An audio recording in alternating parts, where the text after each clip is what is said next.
On Tuesday, Emmanuel Macron, the French president, hosted talks at which the two most influential players in Libya, Fayez al-Sarraj, the UN-backed prime minister, and Khalifa Haftar, who leads an army in the east of the country, were said to have agreed to a ceasefire and to talks to achieve a national reconciliation process involving all Libyans.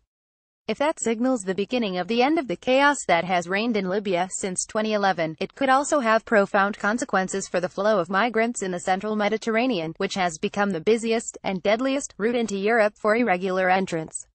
The vast majority of the 94,445 people who had arrived by July 26 this year left from Libyan ports.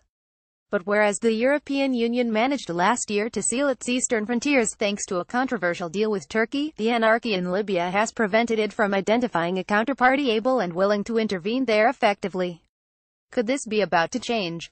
The number of people who disembarked at Italian ports is only 7% above last year's figure. What has given urgency to the situation is that growing numbers of migrants are remaining in Italy, straining to the limit its reception facilities. The UN's refugee agency, UNHCR, reckons Italy currently hosts at least 170,000 people in reception centers and accommodation provided by local authorities. Many thousands more, who have been nominally expelled on the grounds that they do not qualify for international protection, are living rough. Under the EU's Dublin Regulation of 2013, the country where asylum seekers first land is usually the one that should deal with them. But until late 2015, borders in the EU's passport-free Schengen area were completely open and the Italian authorities lax about fingerprinting migrants on arrival, so in practice they could move on. That is no longer the case.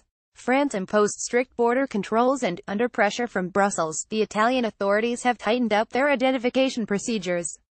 Italian pleas for help from their EU partners have largely been ignored.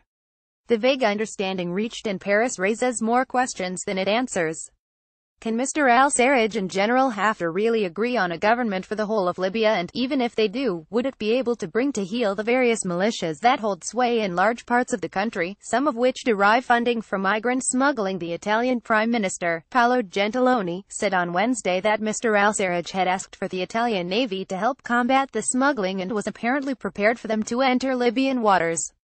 But, as Mr. al-Sarraj himself noted, it is just as necessary to stop migrants entering Libya over its vast, largely unpoliced Saharan borders. Though most of those now arriving in Italy are economic migrants, a substantial minority have a valid case for humanitarian protection. On July 27, Mr. Macron promised to meet their needs by setting up processing centers in Libya where they could apply for asylum. For Italy, Mr. Macron's intervention is both good news and bad if it gives France an enhanced role in Libya, a country that Italy, the former colonial power, has long seen as falling within its sphere of influence. Good if it adds weight to the EU's hitherto clumsy efforts to halt the flow of migrants. Coming after a flurry of Italian diplomatic activity earlier in the month, the French initiative suggests the hunt for a solution is acquiring new momentum. But all concerned need to be aware that in dealing with Libya there are no